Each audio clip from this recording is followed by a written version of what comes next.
હું ખુશાલી બરછા અને શું છે શું નહીંમાં સ્વાગત છે તમારું. આજે આપણી સાથે વાત કરશે Himani ma'am. She is a happiness and life coach અને સાથે તેઓ માઇન્ડ પ્રોગ્રામિંગ એક્સપર્ટ પણ છે છેલ્લા 12 કરતા વધારે વર્ષોથી. અને એમના હેપીનેસના સિક્રેટ્સ અનોખા છે અને એમની મેનિફેસ્ટેશન ટેકનિક્સથી અને ડીપ માઇન્ડ પ્રોગ્રામિંગથી ઘણા લોકોને સંતુષ્ટિ મળી છે. અને એમનો અપ્રોચ રિઝલ્ટ ડ્રીવન છે, એટલે ફક્ત થિયરી પર ફોકસ કરવાને બદલે ઇન્સ્ટન્ટલી એનર્જી શિફ્ટ કરે છે. So I am very excited to talk with her about happiness. So welcome Himani ma'am. કેમ છો? યસ, એકદમ મજામાં. આપ કેમ છો? બસ મજામાં. તો વાત શરૂ કરીએ. યસ. તો મારે પહેલા તો એ જાણવું છે કે ખુશી એટલે શું? ઓહો, બહુ જ મોટો ભારે ભરખમ પ્રશ્ન પૂછ્યો તમે. મને બધા આ જ વસ્તુ પૂછતા હોય છે બીકોઝ અમારા ઓર્ગેનાઇઝેશન નું નામ જ છે હિમાનીઝ હેપીનેસ હબ. એ લોકોને કહીએ છીએ કે જીવનમાં સૌથી ઇમ્પોર્ટન્ટ વસ્તુ અગર કોઈ હોય છે તો એ ખુશી છે, હેપીનેસ છે. અને માણસે જીવનમાં ખુશ રહેવું અને ખુશીઓ ફેલાવવું, આ જ કાર્ય કરવા માટે આપણો જન્મ થયો છે. ખુશી એટલે શું? તો તમારો જે આ પ્રશ્ન છે, ખુશી એ બીજું કોઈ નથી પણ આપણી અંદરની એક એવી ભાવના છે જેને આપણે ફિલિંગ્સ કહીએ. આપણે હંમેશા બે પ્રકારની ફિલિંગ્સમાં હોય છે, એક હોય છે પોઝિટિવ અને એક હોય છે નેગેટિવ. તો કહેવાય છે કે નેગેટિવ ફિલિંગ્સ હંમેશા માણસને પાછળ પાડી દે છે અને પોઝિટિવ ફિલિંગ્સ છે ને હંમેશા માણસને આગળ વધવા માટે મોટિવેટ કરે છે, ઇન્સ્પાયર કરે છે. આપણી બધી જ અંદરની, આપણા અંદર ઉદ્ભવ થતી બધી જ પોઝિટિવ ફિલિંગ્સ, એને આપણે ખુશી કહી શકીએ છીએ. તમે જ્યારે કોઈની મદદ કરો છો, કોઈની હેલ્પ કરો છો અને એના મોઢા પર એક સ્માઇલ આવે છે, ત્યારે તમને જે મળે છે ને એ પણ એક ખુશી છે. અને કહેવાય ને કે જયારે તમે ભગવાન માટે એવું થઈ જાય કે ઓહો, ભગવાન મને કેટલું બ્લેસિંગ્સ આપ્યા છે, એ ગ્રેટિટ્યુડ ઉભી થાય, એ પણ તમારી અંદરની ખુશી છે. એટલે ખુશી એ બીજું કઈ નથી. એક શોર્ટ અને સિમ્પલ શબ્દમાં સમજીએ તો આપણી અંદર રહેલી એક પોઝિટિવ એનર્જી છે, પોઝિટિવ છે. Okay ma'am. અને ખુશી અને આધ્યાત્મિકતા પરસ્પર જોડાયેલા છે ને. આ એવી વસ્તુ છે કે આ બંનેને અલગ ના થઈ શકે. કારણ કે જો માણસ ખુશ ના રહે ને તો એના અંદર આધ્યાત્મિકતા ના આવી શકે, અને સાચી આધ્યાત્મિકતા આવે ને તો ખુશી સિવાય બીજી કોઈ ફિલિંગ તમારી અંદર રહેતી નથી. એટલે આ એક જ કહેવાય ને કે આમ સિક્કાની બે બાજુ જેવું છે કે તમે એકને અવોઇડ ના કરી શકો, બંને સાથે જ રહે છે, ત્યારે જ એક સિક્કો બને છે. હા, એટલે તમે જોજો, સાચો કોઈ બી સંત મહાત્મા હશે ને, તમને ખરેખર એની પરખ કરવી હશે ને તો જોજો, એક વસ્તુ કહેવાય છે કે હંમેશા આનંદમાં હોય છે. એક અંદરથી જે ખુશીનું ઝરણું હોય છે એમના અંદર ફૂટતું હોય, એ સાચા સંતની પરખ જ કે કેટલો જીવનમાં ખુશ રહે છે. એટલે ખુશી અને આધ્યાત્મિકતા બંને એકબીજાના પર્યાય છે એમ કહીએ. અને મેડમ, ખુશ રહેવા માટે કયા પરિબળો જરૂરી છે? ખુશ રહેવા માટે તો એટલા બધા, એકચ્યુઅલી બહુ ડિટેલ્ડ વાત છે પણ આપણે બહુ શોર્ટમાં કરી રહ્યા છે. તમને હું બેઝિકલી કદાચ મારું ઇન્ટ્રોડક્શન આપું ને તો હું એક હેપીનેસ કોચ છું અને હું છે ને, મને બધા ઓલ ઓવર ઇન્ડિયા ઇન્ટરનેશનલી મારા પ્રોગ્રામ લેવા માટે બોલાવતા હોય છે. કોર્પોરેટ, ગ્રુપ, સંસ્થા, સમાજ, અને એની અંદર ક્યારેક 2 કલાકના, ક્યારેક 5 કલાકના, 7 કલાકના અમારા સેમિનાર થતા હોય છે. અને પ્લસ આની જ ઉપર લોકોને ઇન્ટરેસ્ટ હોય છે કે ભાઈ અમારે આ બધું સબ્જેક્ટ લર્ન કરવો છે, તેની ઉપર અમે વર્કશોપ્સ કરતા હોઈએ છીએ. 2 days હેપીનેસ માસ્ટરી વર્કશોપ. આ વર્કશોપ જેમ કે અમે હમણાં નેક્સ્ટ વર્કશોપ અમારો બરોડા સિટીમાં થઈ રહ્યા છે જૂન મહિનામાં. તો અમારા વર્કશોપમાં 2 દિવસ માટે લોકો આવે અને કેન યુ બિલીવ સવારથી રાત સુધી, લાઈક સવારે 7 વાગ્યાથી વર્કશોપ સ્ટાર્ટ થાય, સાંજે 7 વાગ્યા સુધી, શનિવારે પણ અને રવિવારે પણ 12 કલાક, એટલે કે 24 કલાકનો વર્કશોપ. 24 કલાક ખાલી આપણે એક જ વસ્તુને ડેડિકેટ કરીએ છીએ કે ખુશ કેવી રીતે રહી શકાય. એના માટેની અલગ અલગ પ્રકારની થિયરી, એના માટેના પ્રેક્ટિકલ્સ, એના માટેની એક્ટિવિટીઝ, એના માટેના મેડિટેશન, એના માટેના અફર્મેશન્સ, આ બધું જ સબકોન્શિયસ માઇન્ડને રીપ્રોગ્રામિંગ કરી અને કેવી રીતે તમે તમારા માઇન્ડને પ્રોગ્રામ કરી શકો છો કે તમે હંમેશા હેપી રહી શકો. હા, આપણે હ્યુમન્સ એટલે એવું નથી કે 100% હરેક પરિસ્થિતિમાં હેપી રહેવાના, પણ એટલીસ્ટ આપણે જીવનની મેક્સિમમ પરિસ્થિતિઓમાં હેપી રહી શકીએ એની હું આ રીતની ટ્રેનિંગ આપું છું. એટલે આ કદાચ બહુ જ નાનો, મતલબ જે દેખાય છે સિમ્પલ પ્રશ્ન, એટલો સિમ્પલ નથી, કારણ કે આ સબ્જેક્ટ બહુ જ વાઇડ છે અને બહુ જ ડિટેલમાં શીખવો જોઈએ. તો તમે હેપીનેસ શું છે, હેપીનેસ ક્યાંથી આવે છે, હેપી કેવી રીતે રહી શકાય, આ બધા જ આયામને સમજી શકો છો. Okay ma'am. એટલે બધું કવર થઈ જાય ને એમાં, બધા ડાયમેન્શન્સ. યસ. અને ડિપ્રેશન તો બહુ કોમન ઇશ્યુ છે આજકાલ. તો આજના સમયમાં કઈ રીતે ડિપ્રેશનમાંથી બહાર આવી શકાય? જો, ડિપ્રેશન બી એક એવો પ્રશ્ન છે કે જેના બહુ જ બધા કારણ છે, અને આજના સમયની વાત કરીએ તો આપણી જે લાઈફસ્ટાઈલ છે એ એનામાં બહુ મોટો રોલ પ્લે કરી રહી છે. રાઈટ? હવે લાઈફસ્ટાઈલની વાત કરીએ તો હવે આગે આ બી બહુ મોટો પ્રશ્ન છે, પણ શોર્ટમાં કહું તો લાઈફસ્ટાઈલમાં બહુ જ બધા પાર્ટ છે, જેમાં એક બહુ મેજર પાર્ટ છે આપણો સોશિયલ મીડિયા, ફોન, ટેકનોલોજી અને મોબાઈલ. રાઈટ? આજે પોતાની જ લાઈફ જુઓ કે કેવી રીતે બદલાઈ ગઈ. હવે તમે તમારા સ્કૂલ ડેઝ યાદ કરો અને આપણે કેવી રીતે જીવતા હતા, અને અત્યારે આપણી લાઈફ કેટલી બધી કહેવાય ને કે એક ટાઈમ હતો કે લોકો ખાલી દારૂ, સિગરેટ, તમાકુ અને ડ્રગ્સ જેવી વસ્તુથી એડિક્ટ થતા હતા, પણ લિમિટેડ સંખ્યા હતી. પણ અત્યારે કોઈ કંઈક એવું એડિક્શન હોય ને કે જે દુનિયાના દરેક માણસને લાગી ગયું છે, અને નાનાથી લઈને મોટા, એટલે કહેવાય ને કે બાળકોથી લઈને બુઝુર્ગ સુધી બધા જો એડિક્ટ થયા હોય તો એ મોબાઈલ છે. આપણે એક કહેવાય ને કે ફેક વર્લ્ડ ની અંદર જીવતા થઈ ગયા છે, કારણ કે સોશિયલ મીડિયા પર બધા જ પોતાનું બધું સારું જ બતાવે છે. તમે હમણાં એક પ્રશ્ન મને પૂછ્યો હતો ને, એનો બી આમાં એક જવાબ આપો કે ડિપ્રેશન નું કારણ શું અને હેપીનેસ કેવી રીતે મળે. હું ઘણી વાર શીખવાડું છું કે જિંદગી કા તંબુ 4 બંબુ પે ખડા હૈ, ફિઝિકલ, મેન્ટલ, સોશિયલ અને સ્પિરિચ્યુઅલ. જેના જીવનમાં કોઈ પણ એક આસ્પેક્ટ નિગ્લેક્ટ થાય અને લાઈફ ઇમ્બેલેન્સ થાય તો તમારી અંદર ડેફિનેટલી તમે અનહેપીનેસ અને ડિપ્રેશન જ આકર્ષિત કરતા હોવ છો. એટલે તમારે આમાંથી જો બહાર આવવું હોય તો એના ઘણા બધા રસ્તા છે. સૌથી પહેલું તો હું એક સજેશન આપું છું. મારા વર્કશોપમાં પણ બધા આવે ને તો એને હું આ વસ્તુ શીખવાડું છું કે સૌથી પહેલા તો તમે છે ને સેલ્ફ સાથે કનેક્ટ થતા થા. ઘણી હું કહું કે દિવસમાં થોડો ટાઈમ સમય પોતાની જાત સાથે વિતાવો અને પોતાની જાતને એનાલિસિસ કરો. શું ચાલી રહ્યું છે, શું મનમાં ચાલે છે, શું ગોલ્સ છે, આ બધા વસ્તુનો વિચાર કરો. આપણી પાસે આખી દુનિયા માટે ટાઈમ છે, સોશિયલ મીડિયા માટે ટાઈમ છે, પણ પોતાની જાત સાથે બેસવાનો સમય નથી. સ્વામી વિવેકાનંદ બહુ સરસ કહે છે કે દિવસમાં તું 10 મિનિટ તારી જાત સાથે નહીં બેસે ને તો ધરતી પર આવેલા મહાન માણસે મળવાનો મોકો ચૂકી જઈશ.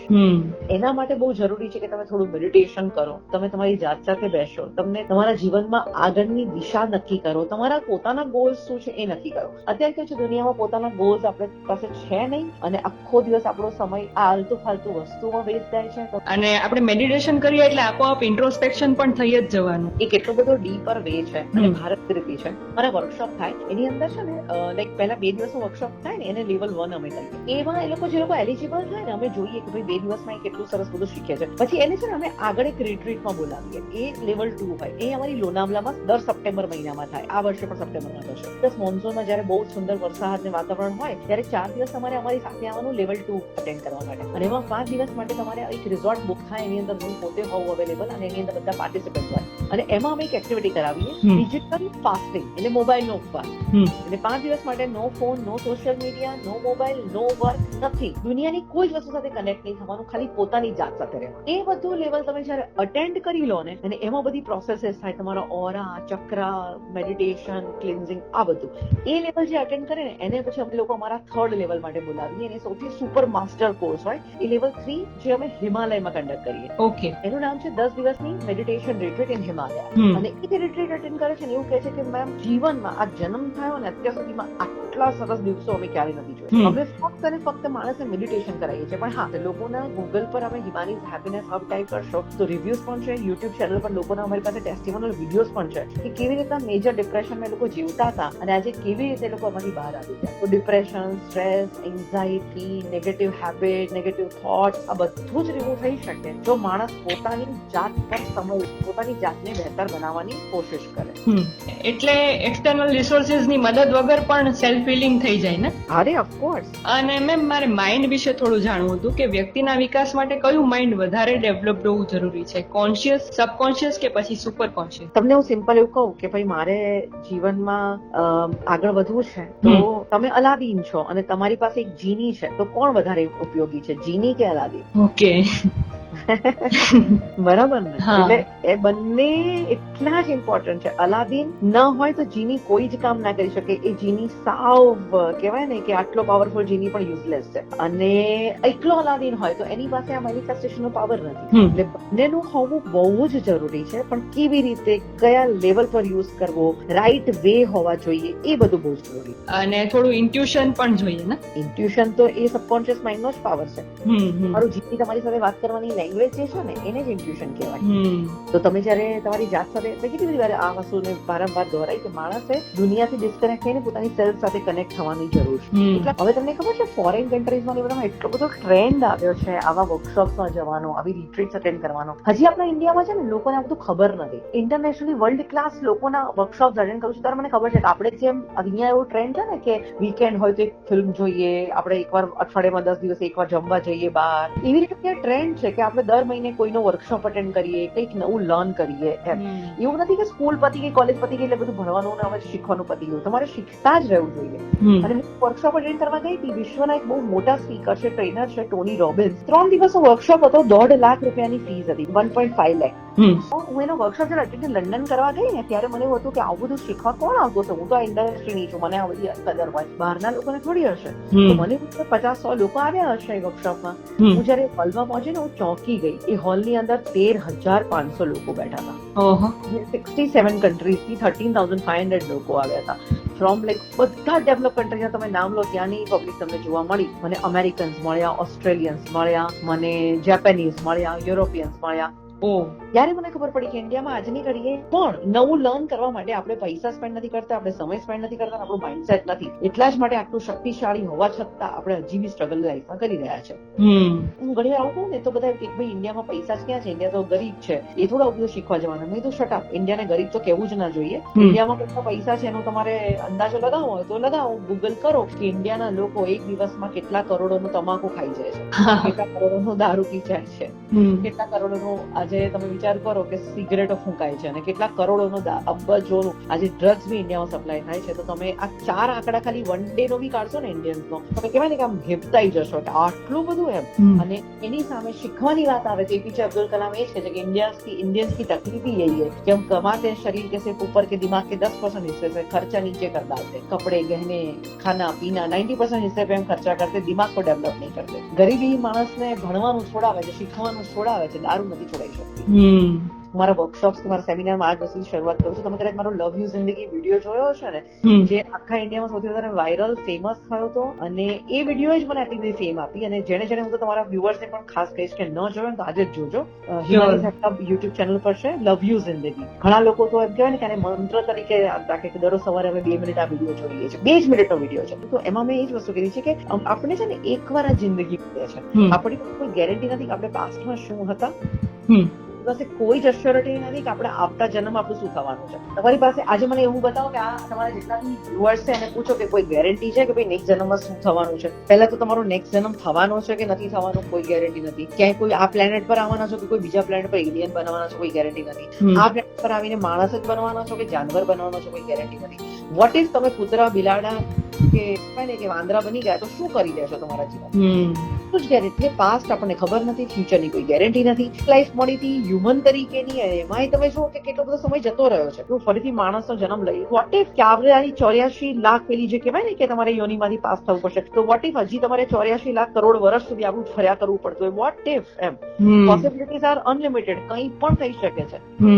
એટલે લોકોને લાઈફની કદર નથી, લાઈફની વેલ્યુ નથી. કોહિનૂર છે ને, કોહિનૂર તો ધૂળ સમાન છે આપણા માણસની લાઈફની સામે. પણ life is the most valuable thing. આપણે એમ કહે છે કે Kohinoor is the most precious thing in this earth, પણ life is the most precious. અને એમાંય તમારી પાસે આટલી બધી શક્તિઓ છે, અખૂટ ભંડાર છે, તમે તમારી લાઈફને જીવો નહીં તો એ કેવી રીતે ચાલે? એટલે મારો આ વિડીયો છે ને એનું ટાઇટલ જ હશે કે ખુલ કે જીવો જિંદગી જબ તક મોત ગલે ના લગાવે. ભૂલ જાઓ દુનિયા કો, ભુલા દો સારે સમાજ કે બંધનों को और अपनी जिंदगी को कह दो लव यू जिंदगी. Okay, wonderful. એટલે લાઈફને પ્રેમ કરતા શીખો. તમારી પાસે છે ને ઘણા બધા, તમારી પાસે 2 ઓપ્શન છે. તમે દુઃખી રહીને બી આ લિમિટેડ સમય વિતાઈ શકો છો, ખુશ પણ વિતાઈ શકો છો. એ તમારા જ હાથમાં છે. તમે જે રીતે ખુશ રહેવાનું ચાલુ કરશો તો યુનિવર્સ બી તમારી જ મદદ કરશે. ભગવાન એની જ મદદ કરી દે છે, પોતાની જાતની મદદ કરે છે. બાકી રડવા તો સોલ્યુશન્સ આવતા નથી. રડવાથી સોલ્યુશન આવતો હોય તો અડધી દુનિયા ખાલી રડતી જ હોત. આજે મુકેશ અંબાણી પણ રડી શકે છે, એની પાસે બી ડેવલપ પ્રોબ્લેમ્સ હશે. મોદી સાહેબ બી રડી શકે છે, એમને બી ડેવલપ પ્રોબ્લેમ્સ હશે. ટ્રુ, પણ ફાઇટ કરવાની છે, આગળ વધવાનું છે, પોઝિટિવ રહેવાનું છે. Okay ma'am, agree with you. અને મેમ આપણા જે પ્રીડિસેસર હતા કૃષ્ણ, તો એમનું સિક્રેટ જાણવું છે કે એ હંમેશા પ્રસન્ન રહેતા હતા, તો એમના ઇટરનલ જોયનું શું રહસ્ય હોઈ શકે? તમે હમણાં જ કદાચ જોશો ને મારા ઇન્સ્ટાગ્રામ પર મારી હેપીનેસ ચેનલ છે મારી, અને એમાં એક વિડીયો મૂક્યો હતો, અને સડનલી તમે એટલો બધો વાયરલ થયો, વિધિન 3-4 ડેઝ એ 3 મિલિયન પ્લસ ક્રોસ કરી ગયો.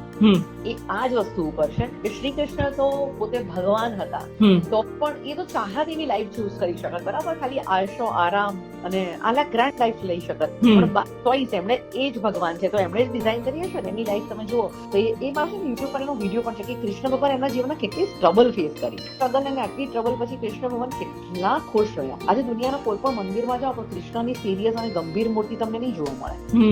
Krishna is always smiling, always happy. તો આપણે કૃષ્ણ પાસેથી શું શીખવું જોઈએ? Positivity, right? And ma'am any message that you want to give to our audience? તમારા ઓડિયન્સને હું એટલું જ કહીશ કે જીવનમાં છે ને ખુશ રહો, ખુશિયા ફેલાવો. લાઈફ તમારા હાથમાં હોય ત્યાં તમને કોઈ કદર ના થાય, પણ લાઈફ જ્યારે જતી રહે ત્યારે કેવી કદર થાય, ત્યારે જબરજસ્ત રડવું આવે, ત્યારે રે પતી ગઈ આમ ફટાફટ ભાગે છે. તમે આમાં જુઓ ને, હજી તો 2025 હજી તો આપણા લખવામાં ભૂલ પડે છે, ડેટ લખે તો 2024 લખી કાઢીએ છીએ આપણે. ત્યાં તો અડધો વર્ષ પતી ગયું અહીંયા. તો આવી રીતે તમારી લાઈફ પણ એક પતી જશે. તો એ ડેથ બેડ પર છે ને અફસોસ નહીં કરતા. કહેવાય છે કે इंसान जीता ऐसे है जैसे कभी मरने वाला नहीं, क्योंकि घमंड में जीता है. इंसान जीता ऐसे है, कर्म ऐसे करता है जैसे कभी मरने वाला ही नहीं, पर इंसान मरता ऐसे जैसे वो कभी जिया ही नहीं. જે મરે ત્યારે એવું મરે કે એને જીવન જીવ્યું જ ના હોય. જીવનને જીવી લેવું જોઈએ, અને જીવવા માટે આ જ વસ્તુ છે, પોઝિટિવિટી, હેપીનેસ, પોતાની જાતને બહેતર બનાવો, લર્નિંગ કરો. લોકો મારા વર્કશોપ ને એવું કહે છે કે અમારો નવો જન્મ થયો મેમ. કારણ કે આ વસ્તુ મેં પોતે પણ મારા લાઈફમાં ફેસ કરી છે. મેં ઘણી વાર મારી સ્ટોરી કીધી છે, તમે યુટ્યુબ પર મારા ઘણા વિડીયોઝ મળશે આ વસ્તુ પર. ટાઈમે હું ગાર્ડનમાં જતી અને લોકોને હાથ જોડીને રિક્વેસ્ટ કરતી કે તમે બધા ફ્રી હોય તો 10 મિનિટ મને સાંભળશો. જ્યાં પોઝિટિવિટી એ એવું રિઝલ્ટ આપ્યું છે કે મોર દેન 10 લાખ લોકોને મેં ઓલ ઓવર ઇન્ડિયા અને ઇન્ટરનેશનલ ટ્રેન કર્યા છે. ઇન્ડિયા બહુ ફ્યુ સ્પીકર્સ છે જે પબ્લિક સ્પીકિંગ કરીને પ્રોગ્રામ્સ લેતા હોય, એમાંની હું એક છું. એમાં લેડી સ્પીકર્સ તો અમારી ઇન્ડસ્ટ્રીમાં છે જ નહીં એવું કહી શકાય, કારણ કે આ મેલ ડોમિનેટેડ ઇન્ડસ્ટ્રી છે. ઇન્ડિયા સાથે સાથે UK, USA, Canada, Africa, Singapore જેવા ઢગલાબંધ કન્ટ્રીઝમાં મારા શોઝ થાય છે. અને સૌથી મોટી સક્સેસ એ છે કે એક ટાઈમે ગાર્ડનમાં હાથ જોડવા પડતા હતા મને સાંભળો, અને આજે એવું છે કે વિશ્વના ગણ્યા ગાંઠ્યા લોકો છે જેને અમેરિકાની પાર્લામેન્ટ ત્યાં આગળ સ્પીચ આપવા માટે બોલાવે છે, જેમાં મોદીજીનું તમે સન્માન થતું જોયું હશે. વોશિંગ્ટન ડીસીમાં કેપિટલ હિલ આવેલું છે, અને આઈ એમ વન ઓફ ધેમ કે જેને અમેરિકાની પાર્લામેન્ટમાં જઈને સ્પીચ આપવાનો ચાન્સ મળ્યો. Really very inspiring journey ma'am. You made our day. Yeah અમને હેપીનેસ ની પરિભાષા બરાબર સમજાઈ ગઈ આજે તમારી પાસેથી. અને પરિવાર જરૂરથી વાત કરીશું વધારે. Yes definitely. Thank you ma'am. Yes thank you so much. તો હું ફરીથી નવી કોઈ વાત, નવા કોઈ વ્યક્તિ સાથે શું છે શું નહીંમાં હાજર થઈશ. ત્યાં સુધી આવજો. શું છે શું નહીં.